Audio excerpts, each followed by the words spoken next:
Hello, everyone. We're back for another planning session. Becoming authors. Becoming authors, yeah. Where we're doing more planning. So, spoilers. Big spoiler warning. If you caught last week's or the week before, depending on when this comes out, the last Becoming Authors, a very similar thing. We're continuing from where we left off, more or less. More or less, with some progressions that we've made. Plus filling in G on some things. Plus me doing some planning in my own spare time that I've done, and I'm bringing it to these guys. Pretty much. So, for a bit of context, last week we looked at our big timeline, which has changed from our original. Which you can find on our website, godsendsaga.com. Yes, you can. You can. We were going through it. I mean, we don't need to spell it out for them. You can see it on there. But right now, we're at the very start of it, 7,500 BC, the Great Migration, in which place there will be a series called Fallen. Yes. Now, a lot of this replanning actually started when I had ideas in place for this, and then I was in the van with G on the way back from Sydney. On the way to Sydney. And he absolutely schooled me on how to write cool shit for like theology-based fiction. I was taken to school. It was embarrassing for me, but I have bitten the bullet and decided let's replan all that stuff and make it way cooler. And now I believe that is what we have done. So it seems to be cooler now. So I'll run you through some concepts and stuff and basically the setting of it, and then we can figure out do we want to world build that series, or do we want to do the same thing for the next series and kind of iron out any sort of things that we want to do with it. Now, so just in case anyone hasn't watched the last one, please go do that first of all for a lot of context on this one. If you want context, but also like you don't have to you're not going to know a lot of what we're talking about. But you'll be able to see how our brains work and the back and forth of how we come up with ideas and that sort of thing. And this series is, this side of our Becoming Authors is going to be more of a world-building side. Yes. Without focus on the general plot. So you are going to receive mild spoilers for the series, but not necessarily the plot for the book you are going to read. No, absolutely not.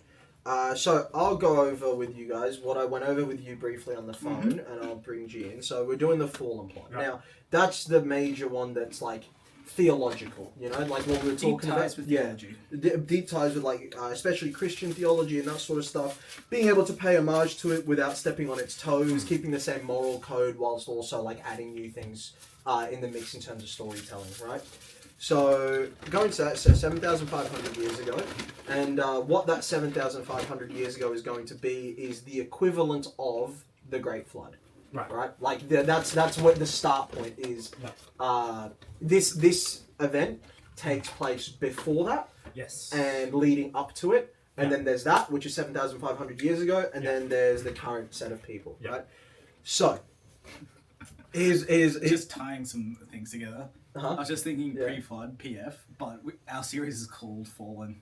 Yes. So Fallen Flood. We got that tie.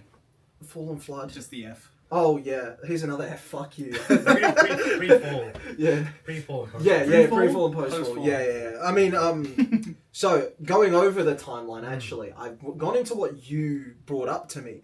Now we've got BC AD, right? So that's a standard. However, working towards the very end of the series, how we're going to cap it off.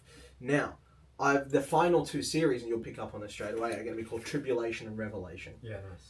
I want to lean into that, considering we're leaning into the equivalent of a flood, whether it is literally or not. We won't plan that out yet, but whether it is or not, we're leaning into that. So I wanted to lean into the 7 years leading up to the second coming type of thing, right?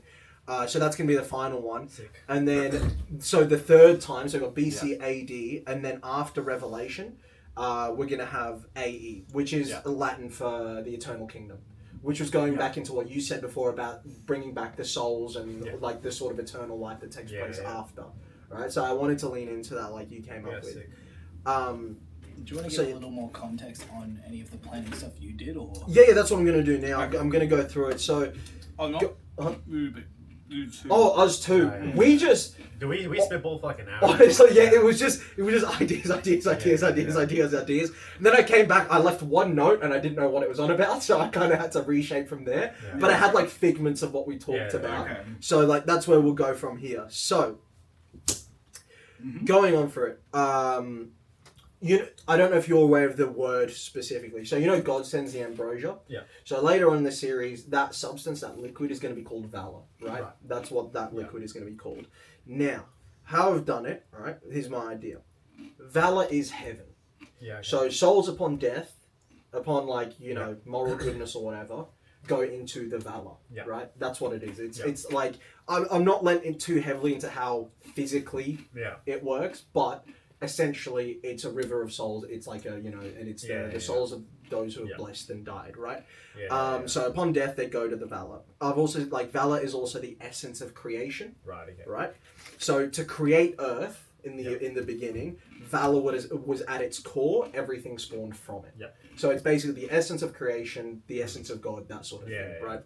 So that's why when Earth was created, right, there was a valor pool on it. Yep. So there was how we've talked about it's like leftovers from creation, basically. Exactly. So I mean, for spoilers and all that sort of thing, I think we've talked about for you, because obviously he's been involved in a little less of the planet because he's come on later. So there's things we'll have to fill in on. Mm-hmm. So Ortus. I was going to say, probably shift the other way just for camera. Oh, right. Yeah. So Ortus has a valor pool on it, and that's where Earth is currently getting the Godsends. Yeah. Okay. So in the beginning, before the fall, Earth had a valor pool. Yeah. Right? So Earth had a valor pool, and it was supposed to be used for the good of humanity, not destruction. Right? So humans themselves are created from the Earth itself. Similar to how Adam was created from the Earth, right? Yeah. So similar kind of vibe. Humans in general are created from the Earth. So this is one you talked to me about post our planning session last week. Yeah. And I do want to hear a bit more about this from you. Because I'm not exactly sure how you intend this to be illustrated in the story. It's not going to be, I don't think.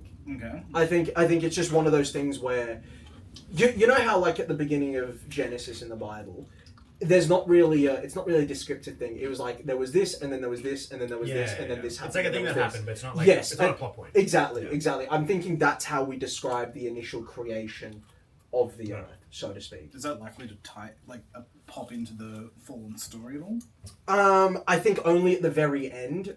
You could re-summarize it when the new humans are born, and then humans rose from the Earth, and this and that, and go again. You know what I'm saying? So humans are created from the Earth. Now, I went back to one of your awesome ideas of the beings born every so often. Yeah. That was a great idea of yours. So we're going, humans are created from the Earth. Angels are created to protect and to guide humans, right? And they serve humanity as kings, or the equivalent of. Yeah. However, they cannot physically harm humans or anything. Yeah. They are purely there as spiritual guides, right? But they are mad powerful at the same time. Now, they themselves are born from the valor. Does make me ask a question. Can they indirectly kill people? I think through influence, yes. Yeah. What about affecting, for example, destroying rock above something and it happens to fall on people? I don't think so. I think we leave them as... I think we focus more on the humans of the story, let the angels battle them out with themselves, and just don't have it sort of there. Just have them would you have them have a physical impact on the Earth itself, or they are beyond that physical? I don't think that's the side of the story I want to lean into. Not necessarily, but just more that they have the option to do so. Maybe not. I'm not sure. We'll dig into that. But basically, angels are... So humans are born from the Earth, which was created from Valor, but angels are born directly from that Valor pool. So they are created from the essence of creation, right? But to serve humanity in the same way that angels are for humans in the real world. So they're born every 2,500 years. Right. And as the first two of them, I'm going to say are Lucifer and Michael. And then 12 others are born over that pre-fall period. So from whenever that started, when humanity grew over the pre-fall period, there's every 2,500 years, we got 12 angels. So however many years that adds up to, that's what we got.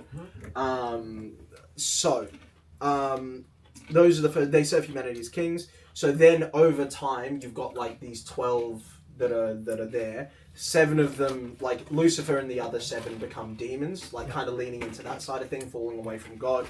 So the way that I've kind of tried to write it is, they don't like humanity. They see it as an affront to their own creation. Yes.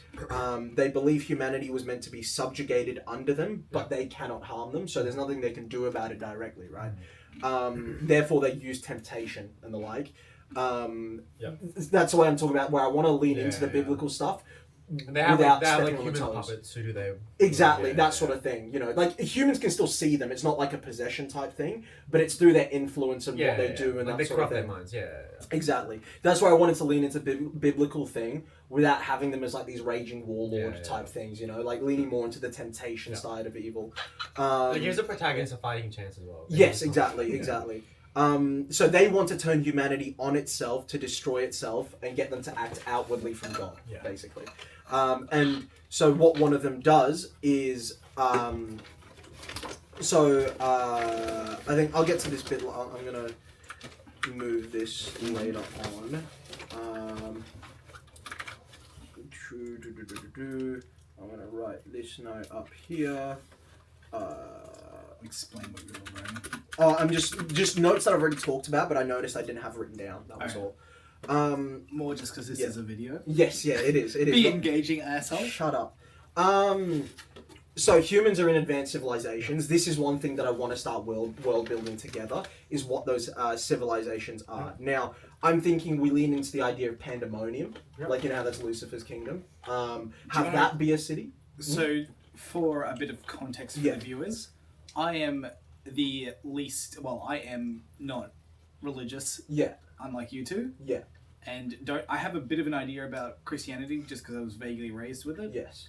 But pandemonium is not a concept I'm fully familiar with. I don't know how biblical. So I became familiar with it from this amazing painting, right? Pandemonium is like the city of demons. Yes, the city of demons, and I became familiar with it from this painting titled Pandemonium, and it was referring to the kingdom of the devil, basically, of Lucifer. And does that have what's the context for purely the fact that we've got these? No, sorry, not in the story. Yeah. It within Christianity. I actually don't know if the ties between the two, or if it's a canonical thing. It's not a canonical thing. It's a tradition. Yeah, it's just one of those. Morningstar, actually, which is like a name used to refer to Lucifer, right? Yeah. Is actually not the name. There's no biblical reference to a Morningstar. Okay. It's the fact that basically there was an ancient Sumerian king. Yeah. Called, in Sumerian, his name translated to Morningstar. Right. Okay. And basically, because Lucifer means light, right? Yes. Yeah. His name translated to Morningstar, and basically, his enemies cast him down. Right. And then they wrote down that he was like a devil, basically. I see. So the name Morningstar became associated with the devil. Yeah. Okay. I get you. So pandemonium is just one of those concepts similar. I think so. Yeah. Okay. I'll show you. It's been adapted into the cosmology. It doesn't contradict it, but it's not a core part of it. You Google it. I'm showing Sam the painting. Not related. So. Not tied to Christianity then. What does pandemonium sort of mean then? It's literally that. Look how cool that is. Yeah. And is there any other content other than these sort of paintings, or it's just not that I'm familiar with? Any you are aware of? Nothing canonical, but again, there's mythological rights. Have you seen the painting, right? No, I've never seen it before. Just come have a look. It is phenomenal. Yeah, it's hectic. Very nice. Yeah. It's John Martin, I think, did it. Yeah, I believe. Yes. Yeah, so sometimes Satan is called the Prince of Pandemonium. Yes, yeah. Can I have some water, Sam? Oh, yeah, feel free. Awesome, thank you. So, going back to that, so this was me, I'm saying, after I've run you through, there's something I do want to do is come up with, because we're creating an entire new world, right? Yeah. It's a pre-fall world. It means we can have fun with lost cities, lost civilizations, things that were formerly advanced, but now are now gone. So some ideas. I thought leaning into the idea of Pandemonium being a city could be fun. Obviously, we need to have cards are in for future, because you got those characters that are laying claim and that sort of thing. That has to be there. Otherwise, I'm thinking Babylon could be a fun one to lean into. Atlantis could be a fun one. And I was thinking of just old biblical cities from... can't remember, were the Canaanites pre or post? Way post. I'm thinking you could do a city called Elysium. Oh, yeah, okay. Yeah. And that could be like the city, that's like the holy city. Okay. Where the head of the angels resides and stuff. Okay. I feel like Michael's City. It's like the angelic equivalent of Panama. That could be cool. Yeah. Maybe chuck some notes in that regard. Yeah. Babylon, that was a proper place, right? Or yes, it was. It was where the Tower of Babel was constructed, which I think is a really fun through line for our thing where we can state that it was. I mean, we could have another like during Insurrection, which is like the Age of War one. Yeah. We could have another one being constructed. You could have the one that's currently in 2452 be another, and you could almost have it as this recurring, like before something crazy happens. Like obviously, this one was around. You have the Fallen. The next one was around, you have the Age of War. The third one was around, you have everything that's about to come. You know what I'm saying? Like, so I think it could be a fun little precursor where one is constructed, and then all of it. That's like kind of like the beacon for what's about to come. Just tying Pandemonium and Elysium. This doesn't necessarily have to be a thing we do. But just having them on polar opposites of the Earth could be interesting because they're the first two. It's the first two cities. Yeah, that could be fun. Just as a pretty opposite, like quite on the nose symbology thing. I don't know if I want to do bottom and top because it'd be very cold. What do you mean? Pandemonium seems like a cold place. No fire or anything in that image. It was literally a kingdom on fire. What? That was just ice. Right. So under the direction of demons, right? So there's currently a global struggle for power pre to this fall. Under the direction of demons, humans are using Valor to power weapons, right? Which are depleting the source, right? So that's kind of a thing that they're doing with their influence, creating an arms race, a power struggle that depletes the source of Valor, right? It's slow. I don't want to make it like the reserves are empty, but it is slowly depleting, right? I'm glad you clung to that idea. Yeah. I really love that. Yes. Green Lantern story. So Malachi is the 13th demon, right? 15th, sorry. Yes, 15th. He's born of the Valor like the others, but he's premature because it's been depleted. Right? So he's like, one of the things that he's born as the appearance of a boy, right? Because he's not fully formed or whatnot. I just think that's a cool visual. So you could say that he's born twisted because he's born at a time when Valor is being used for bad things. Well, that actually leans into something else that he's going to do. So he's born as the appearance of a boy. Nobody expects him, so he lives as a human until his power is felt. So, he just kind of walks around. Maybe it can twist his concept of humanity, but how his first few years happen, right? As an orphan, as a this, as a that, it could really twist the way he is. Then he's found by Lucifer, who's going to bring him over to that side, right? And what I'm going to have him do is, because even though he's like premature, for whatever reason or whatever, we'll figure it out, he's going to be the most powerful of the lot. Right? And he's going to remove some of his limitations as well. Maybe. Because you could have... maybe he can harm humans or something. Because if you do, he can harm humans, you wouldn't want to make him more powerful because then you could just eliminate everyone. Yeah, no, but he can still be hurt by the angels. He still can be. They can still fight each other. So there is that guardian angel stuff there. But one thing that he does is he learns how to corrupt Valor, and that's how hell is created. I'm thinking. So that's how you got there's a corrupted Valor. Now, you've read the first 3 books of Revolt, right? So number 4 is on your desk. With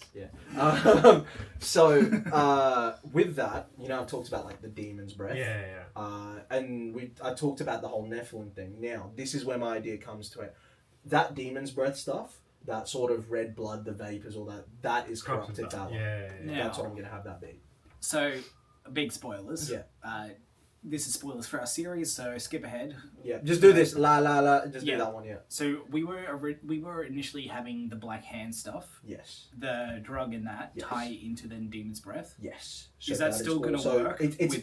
So the one thing that has happened is on both sides. Spoilers. Big spoilers. Cody has synthesized both.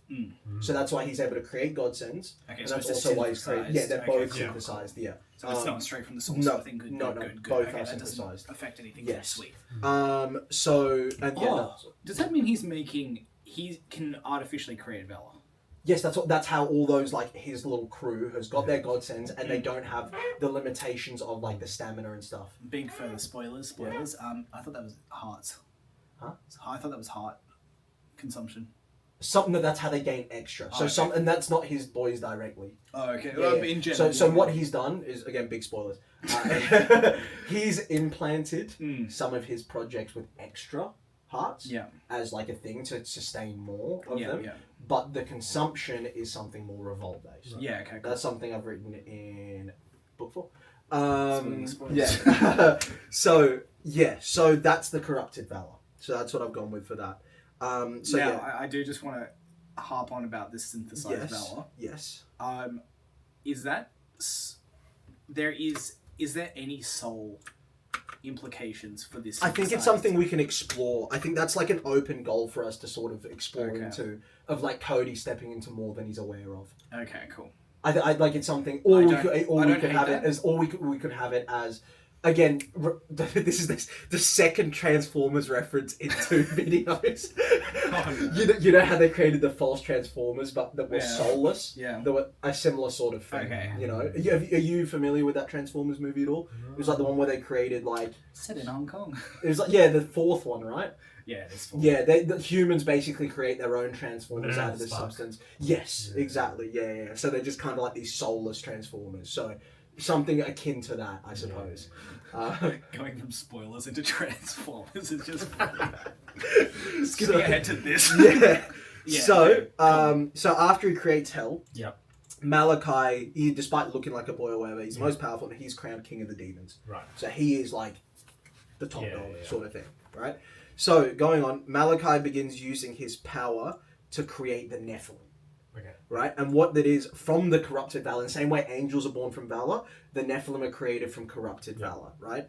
And he uses them as an army to battle the humans since the rest of the demons can't. Yeah. So that's his like affront to God by playing God and creating his own race, and that's these Nephilim, and that's his way of waging war upon the humans without like physically harming them, which most of the demons can't. So we've got the valor being a drain source. Yes. But obviously when you die and you are a good person, you replenish that valor a little. Yes, I would say so, yeah. What this corrupted valor initially has to be valor. So they're draining that source further. Yeah. And then post that, they have a way of renewing the corrupted valor, or do they keep corrupting valor maybe keep corrupting? We'll explore that. Okay. What I was thinking, rather than people dying, their valor going to a pool on Earth, their valor goes to heaven, but the valor on Earth, or whatever, the valor pool, that's leftover valor from creation. Right. Okay. That's like a finite leftover pool. Yeah. Leftover from creation. Okay. And that's what gets corrupted, and therefore it's a finite amount. But there's still a fuck ton where we don't have to worry about total depletion. Yeah. Kind of like coal. I thought that was the birth of the angels sort of affected that. Like, isn't the birth of Malachi tied to the draining of the... I think below a certain point, but I think it's still to the point where they can create weapons and such, maybe. Okay. Like it's not... Obviously, you're not going to need as much to birth an angel as you are to create a weapon. But... Yeah. Okay. We'll dig into And you can also... Or even rather, to avoid that issue directly, instead of Malachi's stunted nature being because he was made from like depleted valor, it could almost be the fact that the valor was being used for like wicked purposes, corrupted, like didn't corrupt to the point where it became like, corrupted valor, demon's breath. Yeah. But corrupted to the point where it could create an angel like him. Okay. So you think you have the corruption occur before him, so he's not the one or even doing the corruption. Maybe it's... I've got an idea. Hold on. Let me explain it. No. I've got to get it down before I explain it. You fill time. It's kind of hard to fill when you've got the thought. No, but talk about other shit. Talk about futsal or something. Very serious thinking. Completely off topic. Been reading a new book series lately. What are you reading? Have you happened to read? Let me pull up the title so I don't fuck it up. This is an Aussie series. Oh yeah. Heretical Fishing. No. Its full title, if I can pull it up, A Cozy Guide to Annoying Cults and a few other things like that. Right, yeah, I have read that. Yeah. I read it when it first came out online on Roller. Oh, okay, yeah. It used to be a web serial. It does read like that. Yeah, it used to be a web serial. I've got it. Okay, here's my idea. Yeah. So Malachi is born of the Valor. Yeah. Right? Regular Valor? Yes. Now, I'm thinking, as a turning point of humanity, there's an act so against God that it corrupts the Valor somewhat, right? Yeah. When he's born of it, it's not an ability where he thinks up corrupting it, right? Yeah. It's in his nature. Yeah, he's so born twisted. but he's and you can make it a point something that like he touches Valor and it corrupts. Yeah, and you can make it a point where the other demons chose to be evil. Yeah. But because of Malachi was born of that act. Yes. Maybe like someone just committed like some fucked up using that's Valor. what I'm thinking. Yeah. Malachi was born evil. As opposed Yes, to yeah, demons who chose to be evil. Yeah, that's what I'm thinking. It's literally in Malachi's nature. Yeah. Like that's what I'm saying. Instead of him inventing corrupting Valor or whatever, he literally anytime he touches Valor, it corrupts. And you could make it like that act that corrupted it in the first place to create him could have been so wicked that it was like the formation of hell. Like something absolutely heinous. Like, I don't know, kicking a ball at your teammates in a futsal game, you know? Something like that. It's a normal Monday. But yeah, that's what I'm thinking, yeah. So, are you thinking of having him be an evil being as in, like, he is born evil? Or he's regular, no. But his presence corrupts? His presence corrupts. His presence corrupts and his... half not? Or? His presence corrupts... And then that added with his like dodgy human upbringing is what twists his mind. Right. He's like, this is what I'm born to corrupt this. I'm born to that. So would you tie in him corrupting people around him as why his upbringing was dodgy as well? I don't know. Maybe I'm thinking you could just make it a human. But I think there's something really there where you could explore the idea of how. You know, like, it takes a village to raise a boy, whatever that quote is, right? Like, how he was done so wrong in certain ways that it has twisted his mind, whether, like, without it being a, you know, natural thing. Like, have you seen Fairy Tail at all? Like, the anime. Oh, yeah. Yeah. You know Zeref? Yeah. The last guy. You know how he's not a bad dude, but, like, everything he touches decays? Yes. And it kind of twists him in that sense. Yeah. Like, he can't touch anything because it decays. I'm thinking something along those lines. Yeah, okay. You know? Like, something where he didn't choose to be bad, but he feels like he brings it upon himself and he has to be. Yeah. You know, like, everything I touch corrupts sort of thing, you know? Did you watch Arcane? No. Ah, okay, damn. I was going to say... Loser? A similar thing. Yeah. We got one of the characters who's trying to do good, but everything they touch falls to shit. Yeah, okay, and they turn to bad because of that, to an extent. Which is sort of what I was, I guess, more implying than what I think you are. Yeah. I think... Because I think this you're more saying the environment around him just happened to be bad. I think it's a combination of the two, is what I'm thinking. Okay. Like, but mainly the environment. Yeah. But it's like... That's a plot thing. Yeah, exactly. That's a plot thing we can work out. But that's what I'm thinking. Yeah. And so, Malachi uses his power as an affront to God to create the Nephilim from the corrupted Valor as an army to battle the humans. Right? So then, the Nephilim wage war on Earth. Lucifer commands his domains to join them. And so, what I'm thinking of the battle, the way it would scope out, is Nephilim plus the humans under the commands of the demons versus the humans under the commands of the angels. So it's still a big numbers disadvantage, so to speak. Angels take on Nephilim? Because they can't harm humans. Don't know. But Nephilim what do you reckon? Aren't quite I feel like make it so that they can't. Because if they could, they could just destroy them. Yeah, that's true. Yeah, like because they are human equivalents. Yeah. They're basically humans, but like bigger and like a bit stronger.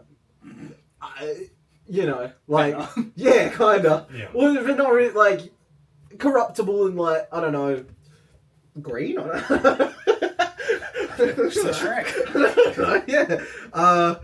So, at the end of it all, so we'll ignore the plot, get to the very end of how we tie into the next thing. Yes.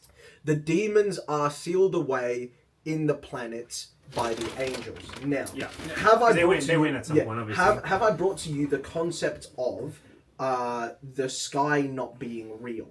As in, like the actual planets out there are completely different to what the humans see. Yeah. So I'm talking about those real planets. Yes. Yeah. So they're sealed in the planets, or are we saying that planets are created around them? Because I think we had a bit of discussion. No, as in they're created around them and that seals them. That seals them. Yes. Okay, cool. And because they're created of the Valor, like even the demons, that's how planets form around them. Yeah. So in them being sealed, planets form around them, and that encases them, right? So that's how you deal with them, like Lucifer, Mammon, and all the other seven and of them. Yeah. Are we planning to have a Valor pool appear in those planet creations? No, I don't think so. Okay. like that was like kind of a gift from God, so to speak, in creating Earth. That there was an extra little spring of valor, sort of thing. Because these are less creation and more. Yes, these are a sealing, a prison. Okay. So they're sealed away in the planets by the angels, and what we've done is the angels sealed themselves away to make that happen. Yeah. So it's like a self-sacrifice. Yeah. Two makes one, that sort of thing, right? Yin and yang. Yeah, and that one's still a 50-50. We'll talk about that. Now, I've got to get on frame. So, Malachi is obviously the big bad. Yeah. So he's defeated, and he is sealed within Saturn, right? Because Saturn is the one real planet among them. And I'll get into why it's like... that one and basically, I mean, there's a lot of cultish stuff and a lot of satanic stuff and a lot of that stuff that revolves around Saturn, right? To go into a more plot side of things, or just more writing it, it'd be very interesting to write the first book or so from Malachi's perspective, and then absolutely, that could be really fun. That could be really fun. Yeah.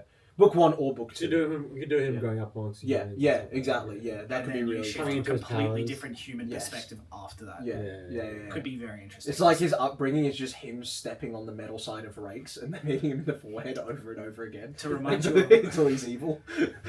Do you remember the Tom Walker bit that I made you watch in the car ride? Where it was the person who just went outside and every step they did, they killed an animal. yeah, that's it. Yeah. So, when Malachi's defeated, he's sealed within Saturn, right? Right. Like, as in Saturn's created around him. And as he's falling in, he pulls chunks from the other planets, right? As like a show of power, trying to pull himself out of something. That's what creates the rings. Okay. Right, so that's how the rings of Saturn are canonical, right? And his final act... With that, sorry. Yeah. He's pulling chunks from the other planets. Yes. What sort of damage are we going to do to the other planets? Maybe a little bit here and there, that sort of thing. It's kind of like maybe the outer layer, so they're a bit smaller. Mostly like cosmetic. That. Yeah, I'd say so. Yeah. You could have some fun with the terrain. Like maybe all of them have that. Like the half-completed Death Star. Yeah, from Star Wars, having a bit of damage on something like that, maybe. Okay. I don't know. And so his final act before Malachi is sealed is to draw out his remaining power, like his demonic power, as a spore. Right? I'll give you the whole spiel so it makes sense. Yeah. And he sends that spore crashing into Ortis. Yeah. Right. So, he sends it crashing, sends it out into the universe, right?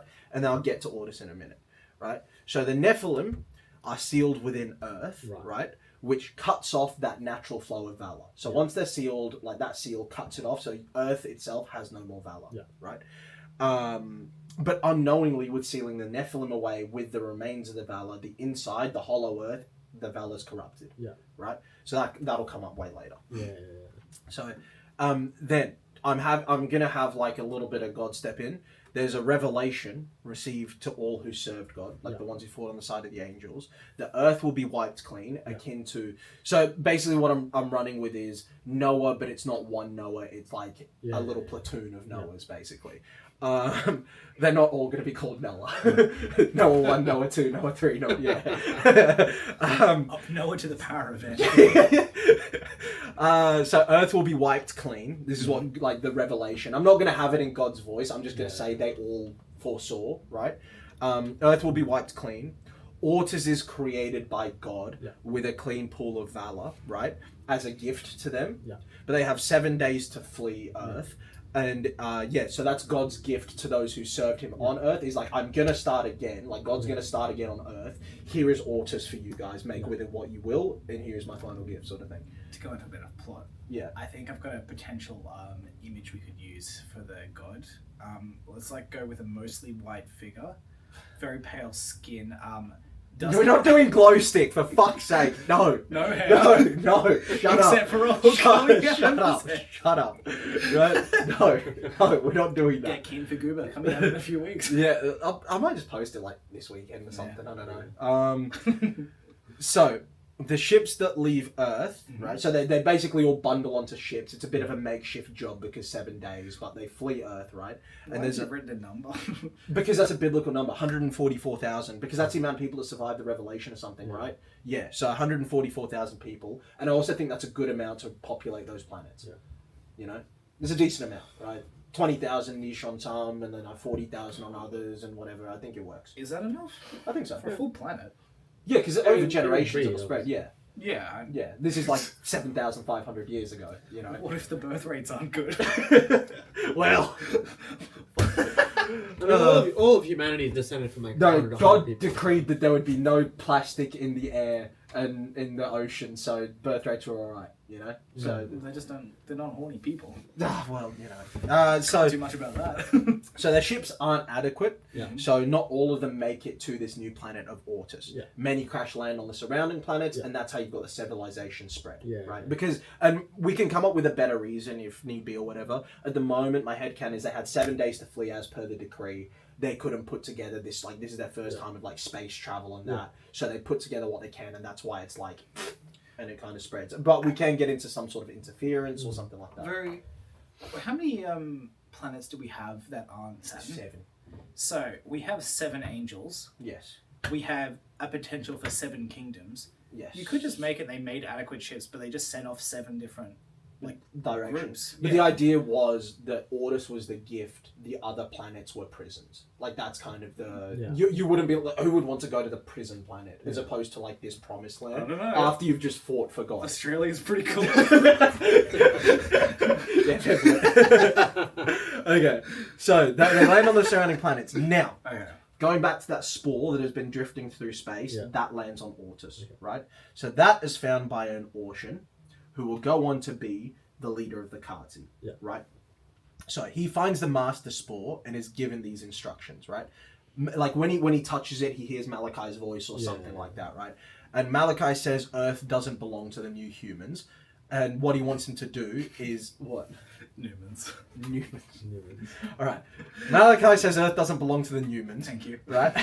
He wants this Orcian to plant his power, plant this master spore on all of the planets, right, and let it grow, right.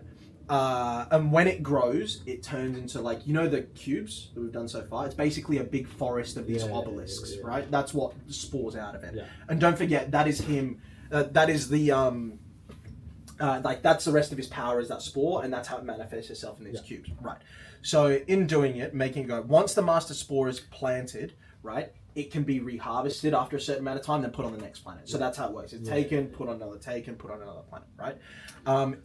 And when that is done, what that does is that forest draws out the power of the demon locked inside, right? So that is that demon's power manifesting, right? So that's what that is. Once the master spore is planted, it can be reharvested. But with each plantation of these giant obelisks, right, it will produce, let's say, a slave spore, right? So that's another secondary spore, and what that takes the appearance of is a tiny cube, right? So all these other ones are massive, like obelisks of like geometric sort of whatever, but it'll produce one that's small and that has a purple glow. Now, those are the ones that are on Earth. Yeah, the Vanta cubes. Yeah, the Vanta cubes are the spores, right? So then originally when we were talking about those were just going to be cubes that were chopped off from the farms. Yeah. They're not. Those are like the spores. Now, so what the whole guide of it is like from each of these plantations, remove the slave spore, and then, it still operates like a cube, but you've got to crack the slave spore open, and that's when you've got the whatever's inside, right? Once the cubes have grown on all of those 7 planets, so drawn up the power of the 7 demons that were trapped that isn't Malachi, so they've got to use Valor, right, and channel it into the master spore, right, like the one that's his power, and point it towards Saturn, and that's going to unseal him. So it's going to absorb the power of the other demons, point it at Saturn, and you got to basically, it's got to be pumped with Valor. Right? What we've basically just created with this? What?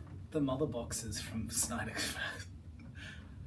No, it's better. It's better. It's different, but yes, it's different. Very similar. They were combined. Yeah, it's cooler. It's cooler, right? Shut up. It's cooler. Cubes too. Shut up. It's cooler. I had this I have lore references to black cubes. They've been used throughout human history, so those were silver. No, listen. Right? I'm going to jump back, sorry. Yes. You said the cubes are absorbing the power of the demons. Yes. And you said when they're cracked open, they have a special power that's released. No, when they're cracked, like so. Sorry, it's not the cubes. The cube is the shell. Yeah, the obelisk, sea, like the whole farm, is what absorbs the power of the demon. Yeah. It draws out the power of demon from the center of the earth. Yeah. Right. And that creates and that channels into the cubes. Right. So my question was, that internal power of the cubes that was drawn from the demon. Are you intending those to have different abilities? No. Okay, it's just straight up like a power. Yeah, yes, it's straight up. So now it is just energy, like it is being used for. So so it's pointed towards Saturn and fill it with valor. Now, major spoilers, major spoilers, even for like the next 2 series. So like skip ahead, but we need to talk about it. And we're not going to cut this. Emperor of Ortus, right? Eli, he wants him. The reason is because the final iteration of Eli's Godsend is being able to siphon valor from other people into him. Yeah. So he wants Eli to be the one to channel it into the Master Spore and reawaken Malachi. Right? So, and the Emperor is the direct descendant of this guy that found the Master Spore. That's what the Khazis have been passing down the whole time. Right? So they've been passing down that information. So this whole process can only be done once the Valor produces a Godsend able to siphon Valor from others. Yeah. That's the only way it can be done, right? Like you could just say Malachi had a prophecy that this would come someday, right? But you take the 7 slave spores, the cubes, to Earth, and once Malachi is awakened, using those cubes, the Nephilim army, with greater power having been taken from the other demons, will be unleashed on Earth again. So it's even stronger Nephilim plus Malachi, and that's kind of his thing to take Earth and whatever. And he says to this Ocean, until then, do his bidding, win favor with him, and his bloodline will be promised the world upon his return. Yeah. Hence the whole Khazi philosophy of claiming back Earth. And I also left a note. There's something to do with like the hexagonal pole of Saturn that I had a quick Google about. I want to include that somehow. Maybe that's his ceiling point. I don't know. But then a flood or something takes the Earth. Humanity's reborn. Are we having a second flood event? Quotation marks flood event. No, that is the. This is the start. Yes, that's where it happens. Okay. Yeah, that's where it happens. Is after that. So this stuff is post flood, isn't it? I think I just left the notes further down. This isn't in order, but yeah. So basically, that's the whole deal of it.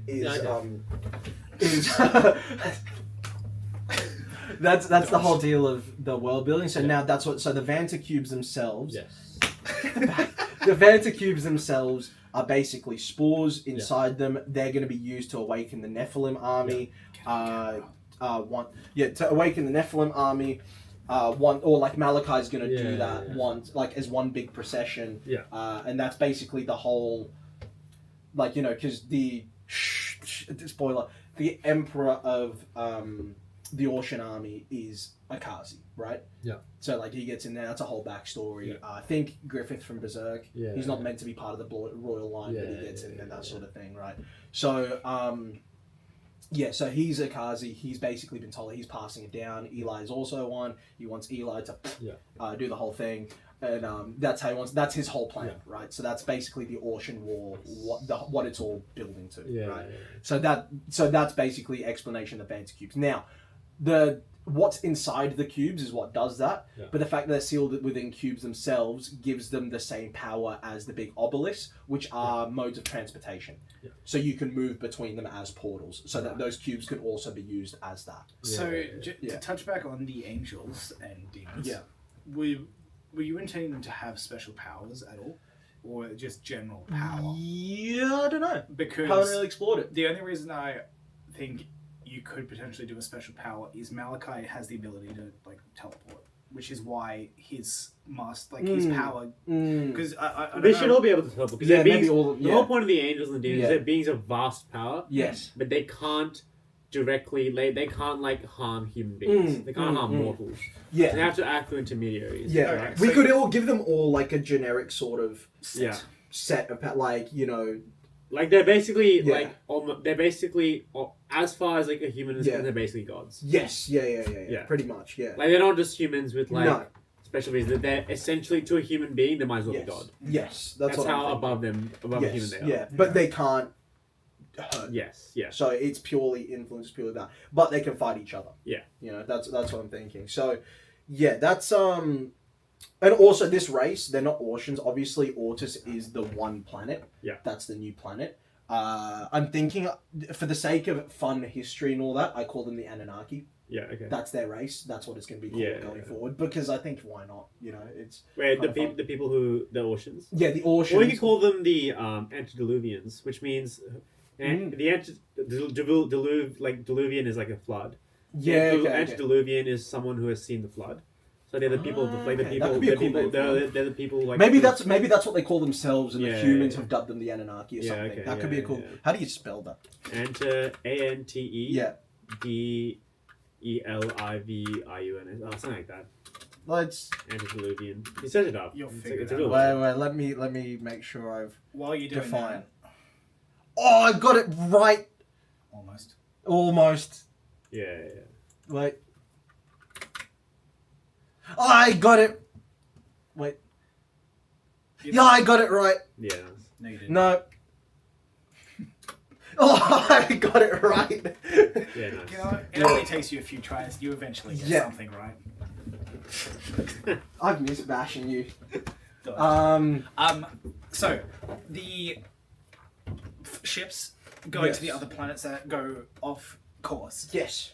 Potential thought I had is because the whole sort of war that humanity having is over the control of this Valor pool and using to get resources from the Valor pool. What if you have the ship that does make it to Orders is the only one without these Valor powered thingos? That's why they're sent off course. Valor powered what? Like relics. For future. Just because... The problem is they need to get to Ortis. But they can eventually. They're going to have fucking cubes. Oh, so you're saying that they harvest them from the other planets. Yeah. But then it wouldn't make sense, because, I mean, going forward, Ortians are meant to be the most powerful of all the planets. Yeah. Because they have a pool of Valor. The other planets don't. That's true. Well, they don't have access to it anyway. But they have the weapons? They have the weapons, but they have Godsends. So it's Godsends versus the weapons. But I think the way I want to frame it is the weapons more powerful. Yeah. I don't think they would be. Because they're specific use, right? Whereas you they are, but I want to make them like... The only... I think... I feel like you could say that, like, the other planets, people that are just, like they're, like, just primitive savages. But the benefits of... They're, like... Because if you think about it, they're, like, on... Because, like, they're on planets that literally have, like, sealed demons in them. Yeah, you could make them they're, like, more, they crash landed there and they're just, like, live in this, like, perpetual state of, like, savage warfare. Because like their natures are corrupted by like the demons and stuff. My other thing is I'd say the main benefit we have with the relics and stuff is they can be passed around. They don't necessarily have to be as powerful. No, they don't. They don't. It's the ability that it's not linked to one person. Whereas if you're linked to an ability, you're going to be much more familiar with it than something you pick up later. So there's that sort of balance you could have as why Godsends. So, but why would having the relics on the ship turn them off course? Just more because they're against God's will, right? The whole weapons of Valor. And it's the gift from God. That's sort of what I was more thinking. Maybe a lot of them... It's not like, a lot of them decide... Like, maybe there's an argument amongst the survivors, the ones that want to bring the weapons with them, the ones that don't. And it's the ones that don't. The ones that don't make it to Ords. That's more what I'm... Yeah. Okay. I don't know exactly the implications of everything else, but it does also give... We want the relics to be powerful, but I think the power does come from their ability to be transferred and collected. Argue over taking... Plus, you can use a weapon and a Godsend in future. So weapons. Argue over taking the Valor weapons. The ones who take them get knocked off course. Just the only reason I think that is more than rather than it just being shitty engineering. Yeah, okay. I think it's just more fitting because then it ties into the whole like this is a very divine story. Yeah, it feels more that there's that's the reason, not just human failure. Yes. Okay. And that, I mean, the Ortians are immediately set ahead in life as well. Yeah. Because they have this... The Valor pool and all that, Valor pool and a world gifted as a world to be lived on rather than a prison. Yeah, okay. Okay. Which you could also just have the conditions be harsh on those other planets. Yeah, they absolutely could be. Well, you can have some fun. Maybe make one like a iced out planet, one be like a lava planet, one be like which you do give them the advantage in certain... and the other one be like a... Yeah, fucking the best planet there. That would suck, man. Tism for days. just a planet where everyone's inherently got autism. It's just like, you check in on 100 years later, it's just train tracks around the whole world. A society revolving around trains. That should be kind of bags like that. That'd be pretty tough. The society revolving around trains. Having the disadvantage of the planets, but having the advantage of the weapons balances out with a gifted world, but Godsend. Yeah, something like that. Could have an interesting dynamic with that. Yeah. Okay. Where do we want to go from here? What do we want to explore? Do we want to have a look at the cities? Or do we want to... Is there anything that you guys are seeing as glaring in that set? Because basically this series had to be ironed out so we can figure out what the purpose of the Vanta Cubes is properly, like really iron it out. Mm-hmm. So we can figure out the motivation of the Khadzi and all of the Yorkshire stuff that's going to happen later. The origin of the Nephilim. And so basically the idea is the Empress plan is going to half work, and that's how the Nephilim awaken, but not really, like later on in the series, that's how you get like the whole Agarthan War and that sort of thing. So it's explained those three things. It's explained the Valor weapons. It's explained how Valor is on Ortus. Mm-hmm. It's explained how the planets got created. It's explained why the Forest of Cubes on all the planets. I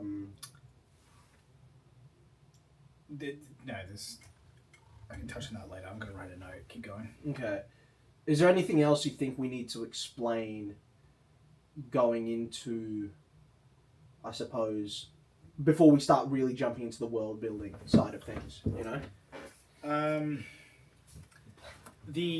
For what we have for the current series, I think that is enough setup for it. Yeah. There is ocean stuff that can be set up later from this bones that we've got here. Yeah, because the thing is, those real important artifacts, things like Vanta Cubes, things like Valor, things like all those sort of things, that have to be set in stone. Yeah. Like, we have to, otherwise we're not leaving ourselves the constraints, and that's how you end up writing yourself into corners. Yeah.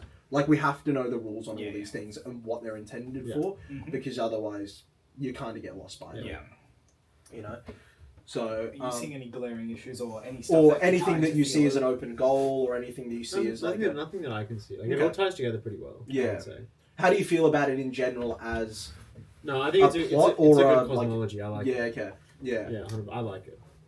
I would maybe like to touch on the wiping out of the flood equivalent. Yeah. How that's going to work. Is it going to be a world just straight up like a reset button? I think so, yeah. And there's a newborn thing, or is it going to be like built on top of the ruins of civilization sort of thing? I think a complete reset, because these civilizations aren't going to leave any archaeological, which is why... I think that there's a couple of things here and there that do get left. So you've got basically their currency gets left behind, and it's because there's a limited amount of it, right? Yeah. It's what's used to back the basically cryptocurrency that's been used in there to give it actual value. Yeah. So, so the way it works is, we've got Monero, so it's a cryptocurrency basically, right? Yes. Yes, it is.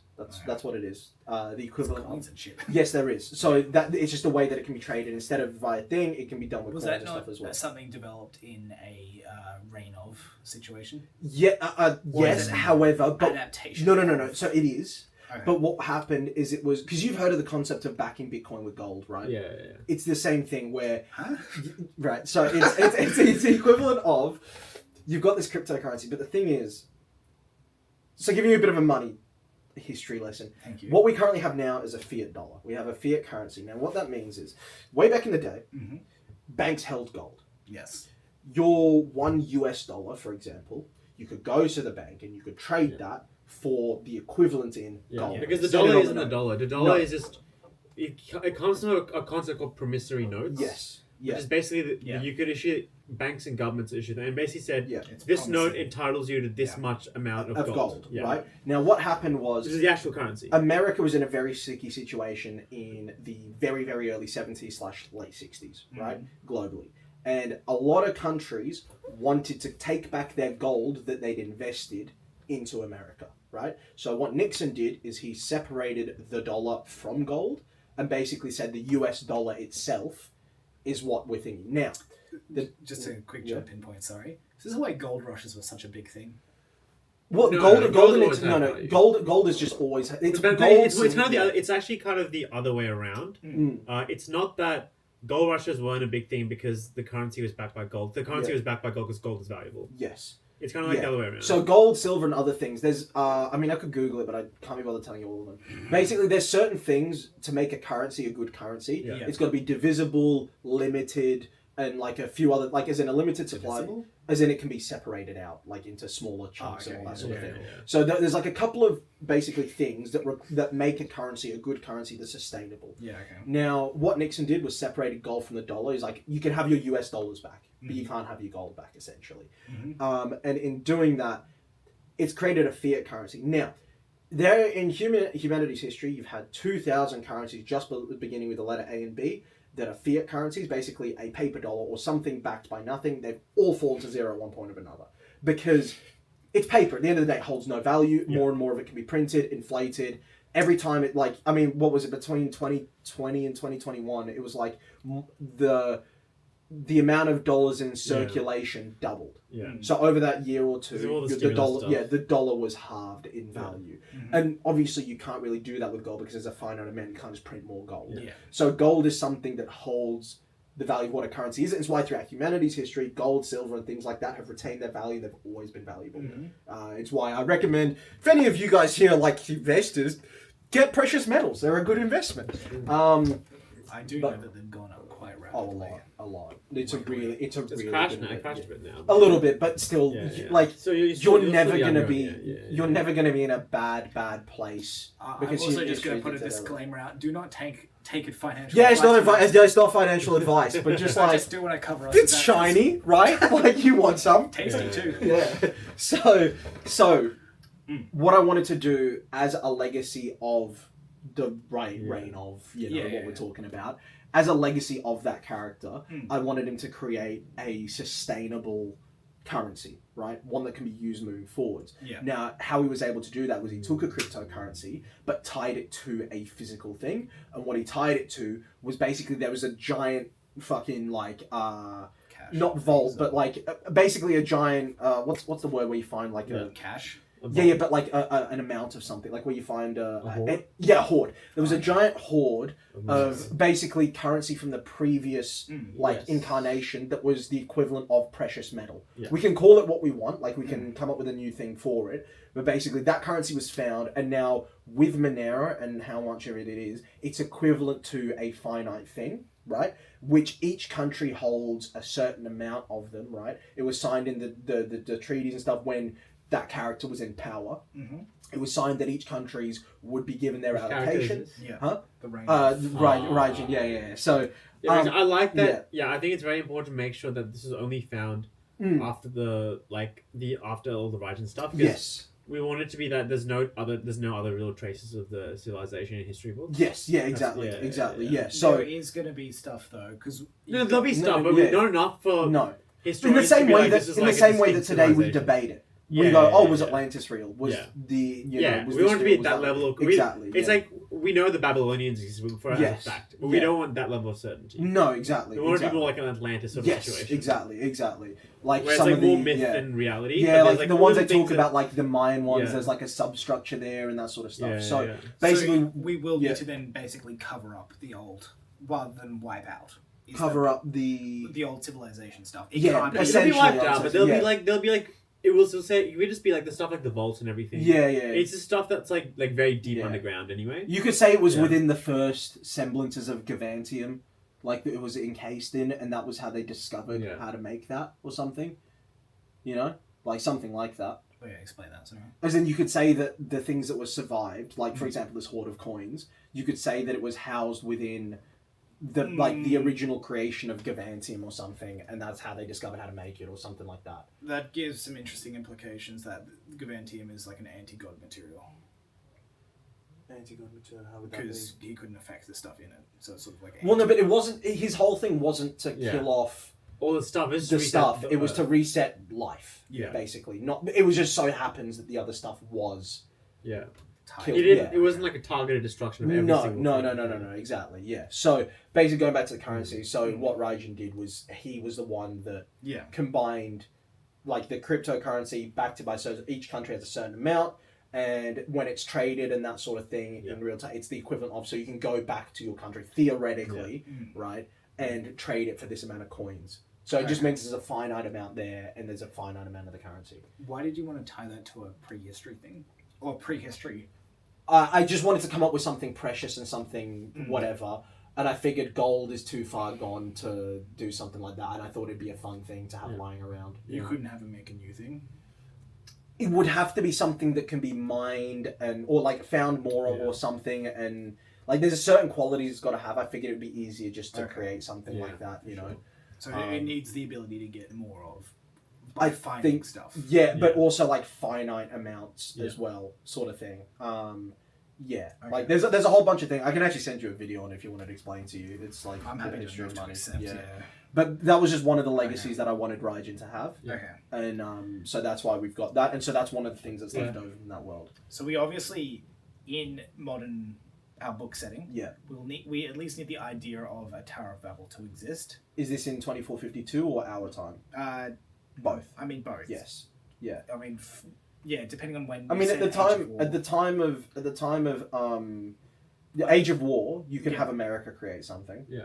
Yeah. It's easy enough, you know. But that would have needed to be created based on something previously for it to be called Tower of Babel, right? Well, Tower of Babel is also something that's biblical. Don't forget the Bible exists in this world, so it's all like there's implications with that. I think we discussed last week that I don't know how to touch on. It's not super, like, honestly, it's not super hard to navigate around having the Bible exist, because we're not touching anything between 7,500 BC and, like, 2025. We're not touching anything. So that can play out exactly as it played out. Yeah. It's one of those ones where I feel like it can't because of all of these external factors we've said. It absolutely can. I know we've said, like, the time, prehistory does exist. Prehistory between 7,500 and now. Yes. Current now. Yes. It's an now. Yeah. Exists the same. Because theoretically, right, we could be living the exact same lives we are now with that same event occurring 7,500 years ago. Yeah. The idea of the false sky, right, we wouldn't know, right? The idea of, you know, the angels, the demons, and all that sort of stuff having happened, there was no trace left of it. Like, we could have lived exactly the same life with all that sort of stuff that precursor to have happened. And that's how I want it. Yeah, I guess even if certain people know, not everyone knows. Yeah, exactly. Like, because there are certain people that claim to know certain things anyway in this world, where they're like, I know that this existed once upon a time, you know? Okay. Like, aliens once walked amongst us and that sort of stuff, and, you know, all that sort of thing. How do you know? Well, you're here. You fucking freak. Don't listen to the freak boy. He is on camera. Yeah, he is. So, yeah, I think it can all play out. And you just don't reference things like Christ, things you know... Just leave it up to the reader to fill in. Exactly. Yeah. You leave it all up to the reader to fill in, and you just don't have to...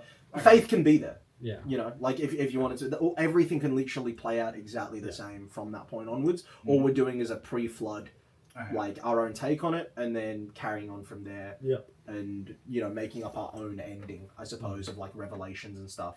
You know, that's kind of what it really is. So, okay, so there is... Do you want to make it a Gavantium protects the stuff that survived? Maybe, I'm not sure yet. I think we can tackle that when it gets there. I'd be tempted to lean into maybe just subterranean stuff survived, because we do have a bit of subterranean things going on. Yeah, absolutely. It could be anything underground just got left. Absolutely, something except like for that. life, maybe. Just Well, I mean, like, it's more like, I mean, there would have been humans living on there wouldn't have been, like, again, because it's divine, you could make it so that even if they were killed. You know, like, because it's something divine. On the ground wasn't touched, something like That's that. fine. I think that works. We have a few subterranean. Because the underground stuff, don't forget, like, Malacropolis doesn't exist for a long, long time. No, but, like, it could be a reason why it was also chosen to be in a location like that. That's more... could be. Ooh. Yeah. That could be an idea, actually, of, like, why Malacropolis is where it is is because there was some sort of, or like the skeleton of some sort of underground city already there.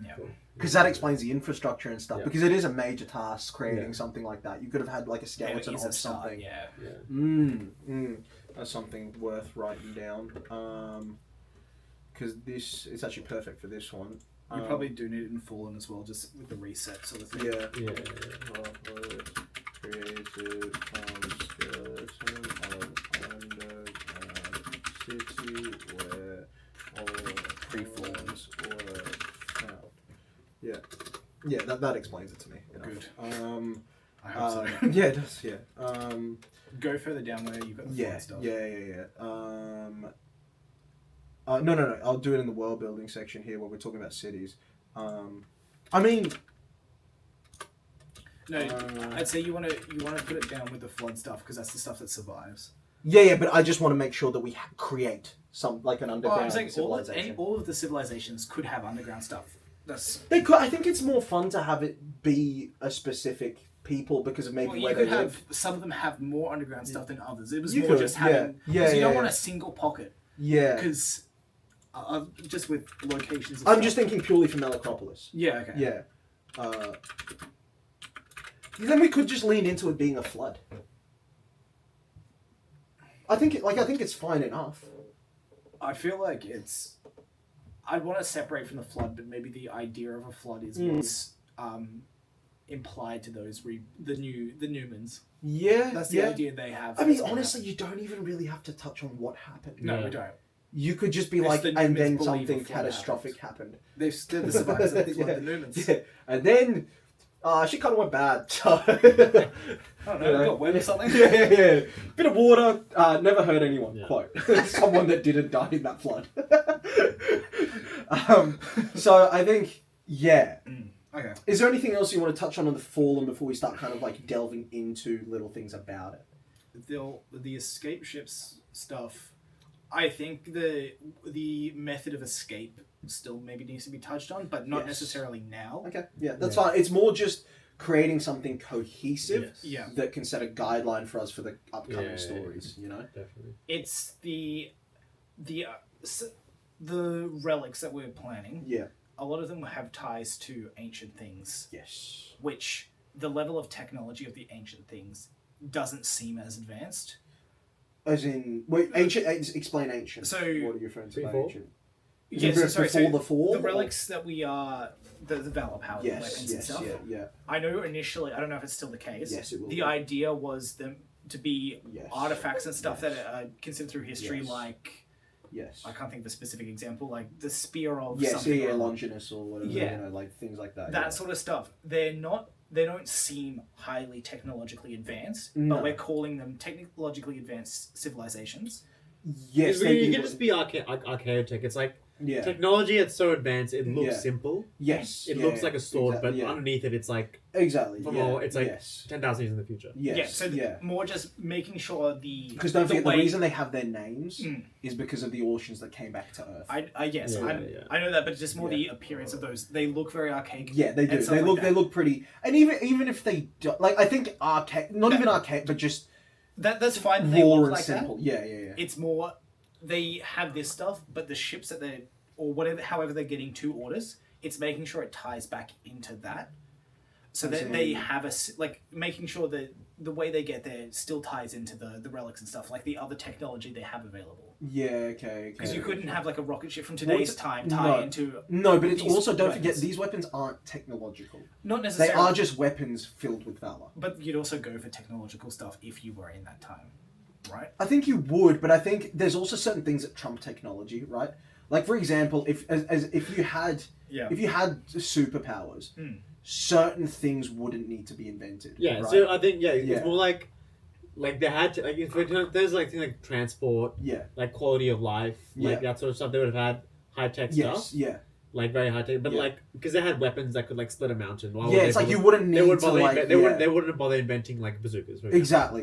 Exactly. That's my kind of take on it. And if you have warriors who can like move at the speed of sound or cut arrows midair, like you wouldn't bother inventing guns. You know. Exactly. Yeah. Because like their military might was so dependent on like valor. Yeah. It's more just making sure. It's more like you could say that they didn't necessarily advanced technologically and like military in the military side of things. Yeah. Which is why the artifacts are pretty simple. Yeah. But it's more like they still have like transport and everything else. It's just it's more. I just want to make sure that transport ties into the other stuff. Yeah. Which I don't is not necessary to plan now, but just more keeping that idea that we'll keep that in mind. We'll keep that in mind. It needs to tie back together. Yeah. I think also for world building, when we get to later world building of like actual the Anunnaki planets, let's say, crash sites and stuff like that could be really fun to explore. Which also then depends on what this transport is like. Exactly. I think regardless, you would have landing sites or crash sites or whatever it might be, right? You know, I figure landing sites would be somewhat holy. Especially on Ortis. I'd say Ortis specifically. Yeah. The other ones maybe less so. Or something, I don't know. Like, you know, something like that. Is there anything else you want to touch on in terms of setting up the future of the saga before we get into actually like planning out some cities and figuring out what the world looks like at that time? No, nothing I can think of. What about you, Sam? The Nephilim stuff, I don't think necessarily has to go into too much more. That can be planned later, right? Yeah, I'd say so. As long as we know where they come from, what their purpose is, and how they're sealed and how they're coming back. I think maybe level of power might need to be discussed a bit just because of the sealing of them. Yeah. And how they're going to come back later. I think just better humans. As in, like, stronger humans. Stronger, faster, quicker. Yeah, that's what I'm thinking. Yeah. And like, to what degree are we... Like, I think I'd say the average human from then is the equivalent of a peak human. So, like, I'd say the average human from them is like Captain America. Yeah. I am. Okay. And the Nephilim, I would definitely have them tall. I want to make the average about like 8 feet tall or something. Like I want to make them bigger. Yeah. So would you more just rather than like speed and other stuff, it's the bodies are just the bigger, so they do. Yeah, and I think more savage as well because of I think the idea of the corruptive. You've seen how people act on Demon's Breath and stuff. I think having that within them, that sort of rage, that sort of immorality, apathy. Yeah, and I think there'll be certain like when we get to the Agarthan War, when we get to where the Nephilim come back, you can obviously maybe create some that are smarter, create some that are a bit more advanced, or for whatever reason, maybe later iterations of Malachi's creation are more smarter or something. Do you think we'll ever have a sympathetic Nephilim character, or you can have so? No, definitely. Okay. But I think we don't touch on that until Agarthan War. Okay. I think that's when we touch on the idea of it. I think for starters, that stuff there'll be no turning. That doesn't affect the world building. That's more like a plot point. Exactly. Okay. And I think Agarthan War is going to be written before Fallen anyway. So we can deal with that then. And I think the sympathetic side of things is because, again, for Agarthan, the way I want to tackle it is the idea of a direct descendant of someone with Demon's Breath having 2 children, one siding with the humans, one siding with the Agarthans. Yeah. I think that's how I want to tackle it. So that's where you can draw sympathetic features from them of like what they were created of and why they were created and their purpose and the sort of hollowness of it. Yeah. Sort of almost like a Frankenstein's monster kind of thing of like what was I created for, something a bit tragic in it. That'd be cool. But at the same time, they're excessively violent and stuff. You're going to have them stay dormant for thousands of years. Well, they're sealed. Yeah. They're sealed for forever. Yeah. It's also it's only once all the ocean war stuff happens. Yeah. How awake they are and stuff can be decided. I think completely inert. Completely inert. Right. So in the timeline, if we go back to it, what we've got is at the end of Ocean War, 2460. That's when everything happens where they'll awaken. But then you've got the Age of Peace, which is 2460 to 2475. Yeah. And I think that's where they are conscious and rebuilding and, like finding their way up to the surface and that sort of thing. So you've got a 15-year period there where you can give them 15 years worth of like... No, we need to do it earlier. Why? The Australia stuff. What about it? Because we were going to have that be a small... break. No, I think I'm going to rectify that. Yeah, okay. I think to time with other things, I think I'm going to have it completely sealed until that. I think it was a cool concept, but unfortunately, like some things you got to like chop off an arm to like So, the people who are currently affected by the no, we're gonna have small breaks. Right, that can still exist. Yeah. Right, that can still like small splits. But I think the idea of it was in Anarchy, the idea of having one of them having a Nephilim voice in their head. That's what we're gonna have to annex. Okay. Yeah, that's that because as much as it's a cool plot point, for them to be awake just doesn't. It needs something to You could have a similar to an Eli situation, where it's not a Nephilim, it's someone a potential candidate for an Eli, but it wasn't a successful one. Out of the Nephilim. No, not the Nephilim. So the characters from Anarchy. Yeah.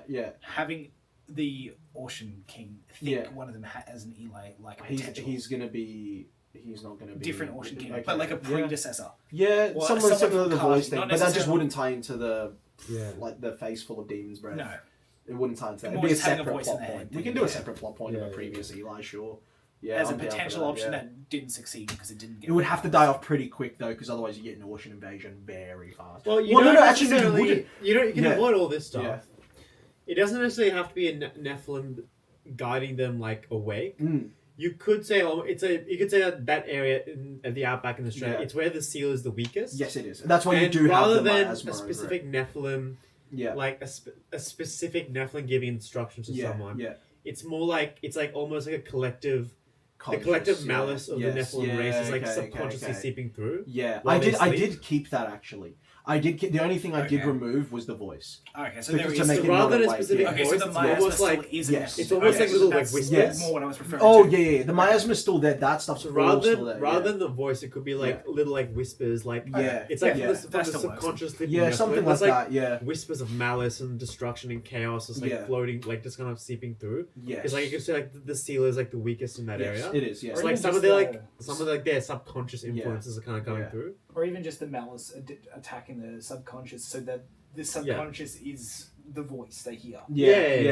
Something like that definitely works. That definitely works. I think the only thing I changed was like having someone directly here, because I think it was like a whole plot point we had of someone like actually going to free them or whatever. I think that failing, I think that we cut off. And an interesting idea would be. Oh, sorry. The only thing I was gonna, the only thing that will annex the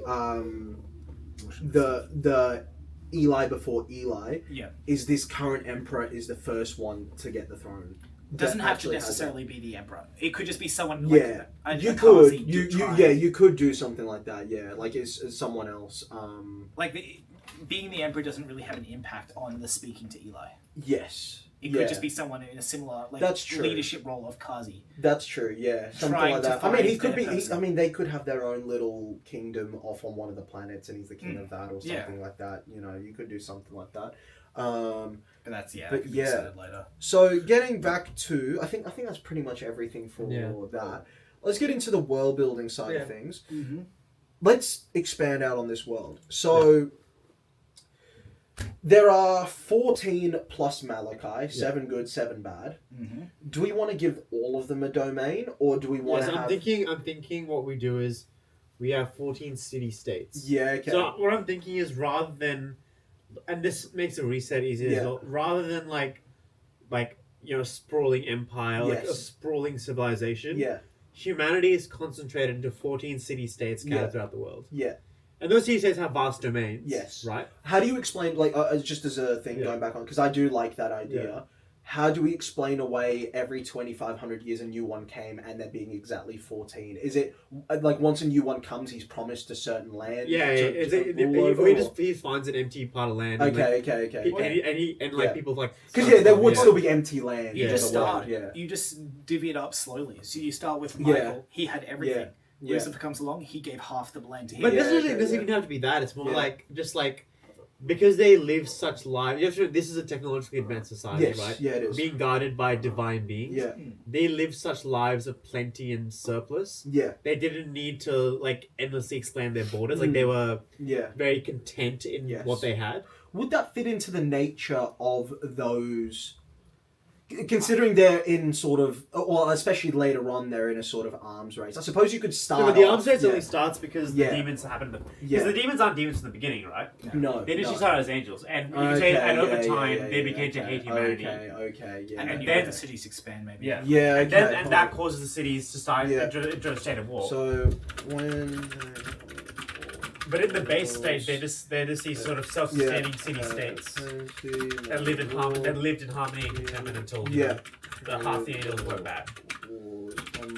I think you do have to have non-angel or /demon controlled city states though. Yeah, but there would be city states. You can have small settlements. Yes, you You'd have like to be. You'd have like little towns and villages here and there. Yeah, you would have towns and villages. But they'd be like they'd be like middle of nowhere, so like shitholes. Like they'd be like little like village like primitive villages and towns scattered throughout. I agree. Yeah. But the majority of humanity is concentrated. You couldn't. I don't think you could have like a proper city state that isn't run by one of them. Yeah. I think. So if there's 14, I mean, let's have some fun. Yeah. Like we can have so Pandemonium has to be on the list. Yes. Kartzarid has to be on the list.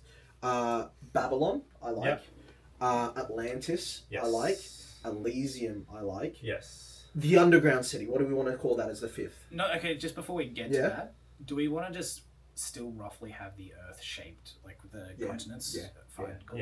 Easy. Makes Reject easy. Science, embrace anti-Pangea. We are Pangea-phobic. Yeah, I told you I was a bad day away from turning the Earth flat. This thing, I was. Did we end up naming it that? No, because it's the podcast that we name funny titles. Becoming authors, we don't. Yeah.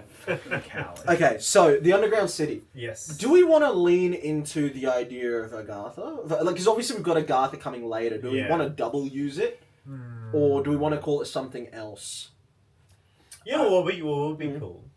You could call it Malacropolis, and you could say that Cody found... Because we're saying that Malacropolis is found in the bones of this old city. You could say that he just found something with, like, Malacropolis inscribed on it. So Cody didn't find Malacropolis. So Malacropolis was actually created by... I'll have to go back and look. I think it was created by... Huh? Spoilers, yeah. Created by, I think, during Age of War. Yeah. I think... I'd have to go back and look at my notes, but it's not a Cody thing. It's not a Cody thing. I'm pretty sure the naming of it and part of the creation is Kazi, and it's under the worship of Malachi, hence Malacropolis. Yeah. So that's why they created it. That's like the reason for it. Okay. And it's Cody. Spoilers. Cody's done like a massive hijack of like the whole thing. He's done like a hostile takeover of like even 731 wasn't his. Yeah. He's a creation of it, and it was like a Kazi thing. Yeah. And he's done like a whole hostile takeover of it. So like he's very new to the whole thing, and he doesn't actually like he doesn't side with them. But so I think Malacropolis, because of the name, like the start of it being Malak, like it's named after Malachi. Malach. Something I think Acropolis maybe. So you have the Malachi added to Acropolis. It could just even be called Acropolis. Acropolis. Yeah. I'm down with that. Yeah, fine. Yeah. Okay. Do we want to? Is there with anything? A K. No, is there anything that would lead? Is there any connotations to Acropolis that would lead it to not being underground, or could it be? No. An Acropolis, by definition, is just a city, right? No. So Acropolis is basically how in ancient times, you know, they used to bury their dead underground. Yes. Like in Rome. Yeah. Like an Acropolis is like kind of like an underground city for the dead. It's where they bury. Perfect. Perfect. Yeah. I thought. Is it just Acropolis or Polis? Polis is what means. Polis means town. Yes. Okay. Yeah. Polis means town. I thought it was a longer. Acropolis means acrobatics. Shut up. Yeah. Okay, so it's like city of the dead. Acropolis literally means like city of the dead. I'm pretty sure. Perfect. Yeah. That works. Have a voice of knowledge and a voice. So that's that's 6, right? Yeah. So that's 6 there. So what we want is another 8. What are some other? Because it can be anything. What are some other prehistory sort of cities? Or what was the Mayan one called? Or the one they talk about? El Dorado. Yeah, is that? That's what the Spanish call. There's a mythical golden city of El Dorado. Yeah. El Dorado goes in there. Yeah. Let's do it. Yeah. You could do what else? Yeah, we could just use all of the cool ones. Yeah. What's another one? What's that? Is there another one like Atlantis? El Dorado could be the place where the cache of coins was found because it's a city of gold. Yeah, coins, boom lad. Yeah, that's standard. Yeah, there you go. There you go. They're literally looking for a city of gold. Yeah, coins. Facts. Yeah, facts. It's Okay. very on the nose. Oh, this is awesome. Arcadia. Yeah, what's the? Arcadia is kind of like a paradise in sort of Greek mythology. Sure. Arcadia. That was the job. A couple punch machines there. Shut up. It's just for like avid gamblers. It's just the slots. It's just you know the idea of like monkeys on laptops and like they eventually be able to create something cohesive. This is monkeys on slots, but that's all it is. Just hitting the pokes. We got the 7 deadly sins. Isn't one of them greed? Yeah, to go on. That's it. Gambling. That's a game. Yeah, that's Vegas before. It was a paradise, but was corrupted by gambling. What else? Nothing has ever been corrupted by gambling, Samuel. Everything's a 50-50. Yeah, exactly. That's true. So Arcadia. I feel like there's one I'm missing that's almost as prominent as Atlantis or something that's talked about in the same vein. I feel like there's one that I'm missing. You keep thinking. I'll put some stuff together. What was the context to it? No, I just like in my head. I'm just thinking whenever Atlantis gets thrown around, there's another 1 or 2 names that do. There's like lost kingdoms of lost. You know what I mean? You do Camelot. Yeah, go on. Isn't it? Yeah. Much more recent. No, it's not. No. There's no. There's nothing like it, but the time period it was set. It can, but you could have it be referred to as something from before, and you could use mythology, that sort of thing. Yeah. You could say there's some enduring myths that sort of imprinted themselves into human consciousness. Yeah, 100%. The whole like Camelot. And because there's ocean travelers, there's been ocean travelers all throughout post-war history as well. Yeah. There's been people from Ordis visiting like for thousands of years.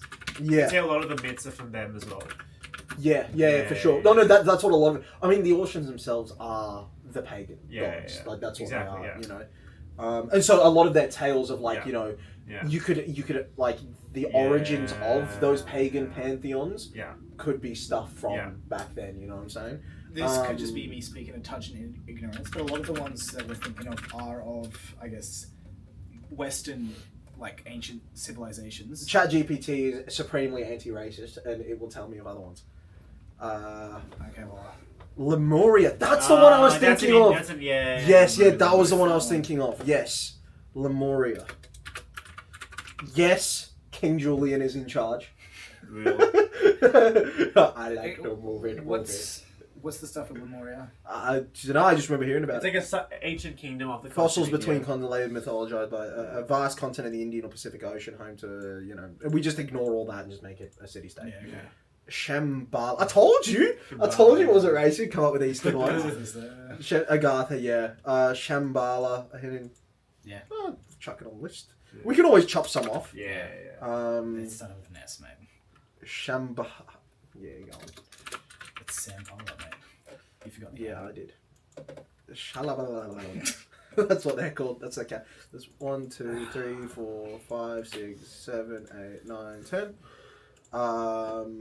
Keep an eye on the time. We've got about 15 minutes. Iram of the Pillars. Nah, too mouthy. Hyperborea. Oh, the Hyperborea. That's what we're doing. That's the one. That's the one, I was feeling something. Yes. It was Hyperborea and Lemuria were the two that I was thinking of. Yeah. Okay, the Shambhala is up in the mountains. El Dorado. There's one called East. Yes, they forgot the E. It's just YS. Kamari. Oh, Tamil. Interesting. Lost City of Z. Amazonian. Okay. Aztlan. That could be a fun one. That could be cool. That sounds cool. Yeah, that sounds fun. I do like Shambhala now. Yeah? I like mountain people. 3, 4, 5, 6, 7, 8, they're up high. 9, 10, 11, 12, 13. One more. Pandemonium. You already got that one. We already got Pandemonium. Kamari Kandam, too mouthy. Leoness, what's that? British legend between Cornwall and the Isles of Sicily. We could always have fun. Like one of the ones that are too worthy, you could condense down and it's adapted to something over time. Like it's not necessarily doesn't have to be the same as what Let's have a look. Iram of the Pillars. You just call it. No, Iram of the Pillars. Stupid. Iram of the Pillars. Just one word. Pillars. Wild spelling. Lofty pillar. To be fair, that could. The description how about a of city this called one. Throne? That's not Michael. It's Michael's city. It's called Throne. I thought we wanted to give Michael Elysium. Oh yeah, true. Yeah. True. Although I do. Honestly, Iram. We could do Iram only because the description of it: a wealthy desert city of lofty pillars destroyed by a sandstorm for its people's arrogance. Having like giant like monolithic pillars in a sandscape. That'd be cool. That could be As really, another really very cool. on the nose one. Yeah. Could you not just go like an Olympus or something? I think that's covered by like Elysium and Acropolis and a few other ones. I think we delved into Greek enough. How about Asgard? Asgard could be another one. Is that... Oh, that could... Like, do we want to lean into the... Oh my god, I just saw Scruff. Do we want to lean into the... Like, I suppose... Like, Olympus, Asgard. Yeah, like a little Do bit. we want to lean into those? Okay, which one? Like you could always have it's an adaptation of like we have so much history we can make up that the Newmans have come up with or been told about. Yeah. There's assumptions made, and which was adapted by Oceans and stuff to come back and be like, "Oh, I'm Thor," or whatever. Unless, here's an idea for you. What if those cities, like Olympus, like Asgard, what if those are the major cities on Ortus? So when they come over, they can be like, that's where they're from, that's where they reside. Yeah. That could be... you could say the same about like all of those names. No, you could do, absolutely, but I think it could be a fun thing. That, like the ones that are specifically on the nose places where gods reside, I think that could be...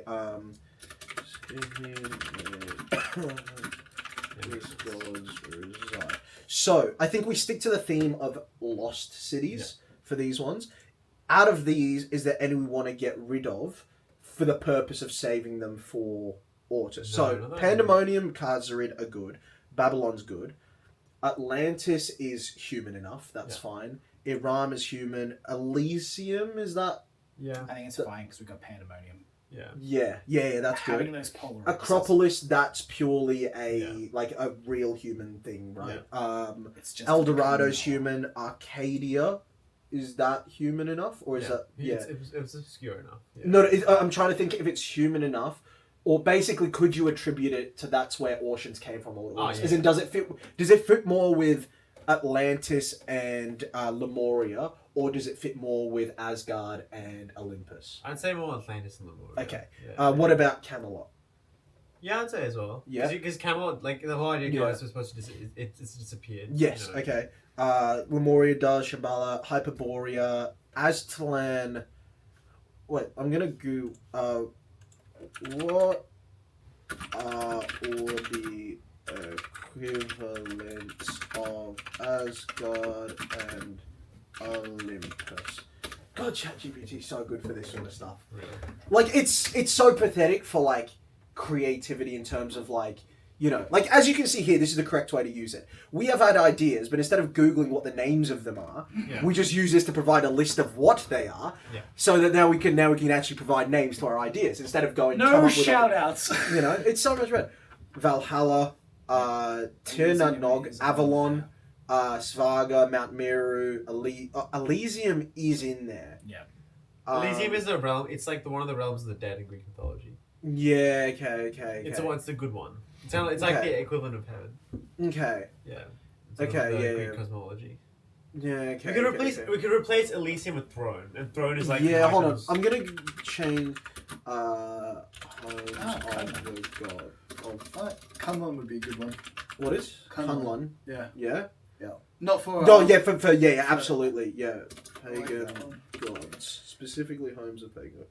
And we can do the Iron Fist. Alright. Olympus. Asgard. Olympus Mons. Svaga. Okay, that's Vedic. You know a little bit about that one. Mount Meru. So it's Takamagahara. Enjoy talk reading ChatGPT. You know what, Sam? Since you haven't, so go on, read the two Aztec. Talakan and Omayakan. Yeah, that's close. That's close. Dilmun, Magtwirin. Fucking Airyman. Airyman, Yaru, Paititi. We can use all of these. Empyrean. Those can be all of the major, like, Ocean cities. Yeah. You know, because they're not bound by language. The Empyrean can just be, they've adapted Elysium. Like, you can have stuff like that where they've adapted the names of the exactly. So, I like that. That's very cool. I think that's a cool thing. And I think, are we happy with those being the 14? Yeah. Is that Do we count the 14? Yeah, so Pandemonium, Kartzarid, Babylon, Atlantis, Iram, Elysium, Acropolis, Eldorado, Arcadia, Camelot, Lemuria, Shambhala, Hyperborea, Aztlan. Okay. We happy with those? Yeah. And then there'll be a bunch of small settlements. Small, like, little suburbs and villages and that, yeah. And Can we call them Gronkville? That's where Malachi's raised. Malachi's never going to have a city himself because he's not going to be around long enough. No. Cool. Yeah. And we're going to say, let's say he gets raised in one of like the random shithole towns. Yeah. And then goes to Pandemonium. Which is why his life is so rough. We can say like the life in those like towns in the middle of the North Sea. It's like really rough. I've got an idea of throne. Throne, Malachi's. So, Malachi doesn't have his own domain. Yeah. What if, with like the vastness of his power, he literally raises one from the ground? Yeah, it's not filled with people or nothing, but he fills it with Nephilim. Yes. That could be quite cool. Would you consider doing that as in Pandemonium? I think Lucifer sort of meant to like. It is, but I think after guidance from Lucifer, he then goes and creates Throne. Okay. Yeah. Or if we decide another, I quite like Throne, but if we come up with another, it can be. But yeah, raises it from the ground, and then the populace are Nephilim. Happy with that? I like that. Yeah, I think that's pretty cool. And then we can world build these further later. Yeah, well, I think next session we'll go into each world, think about what we want from it. I'll create a document from each one. Do we need to move further into more closer to our timeline things, world building, or do we need to? Like, I think we will over time. Yeah, I think over time. I think for tonight we've got enough. Like I think that's I think that's why we wrap it up for tonight. Enjoy all your spoilers. Yeah, enjoy that, listeners. Yeah, enjoy that. The real big spoiler is that if you didn't watch the Transformers, now you know. Yeah, absolutely. Yeah. Unlucky they created artificial Transformers. Yeah. I'm just gonna. We're speaking about Transformers 4, which is set in Hong Kong, of course. Yes. Yeah. I just have a Hong Kong story that I didn't share on the podcast. Go on. The other week. Yep. We were in the train. Yeah. And it was a relatively silent carriage. Yeah. And we had seats. Yeah. Now in front of us was a mother and her child. The child would have been maybe like 8 or something like that. Relatively young. Yeah. But functioning. Yeah. Okay. Relatively quiet train, and then just the kid was sort of fucking with the mother a bit, and then just out of nowhere grabs her arm and just lets out a raspberry so loud. That's epic. Yeah. Fucking just like a full. It was so fucking loud, just into the mother's arm. So that's epic. On the quiet train. Yeah. It was so good. I couldn't look up because I was crying with laughter. That's good. That would have got me. Yeah. But with that story, I think that's where we end today's episode. I hope you enjoyed the planning. Thank you, G, for thank you so much. Big help. It's been really fun to tackle this sort of stuff. I think it's been a lot of fun. And I think anytime we can get together, I think if you're ever not free, me and Sam can bridge the gap in the meantime, do other things like that. Whenever you're around. I have an excuse to not edit. No. You have been so bad. This week I haven't been able to.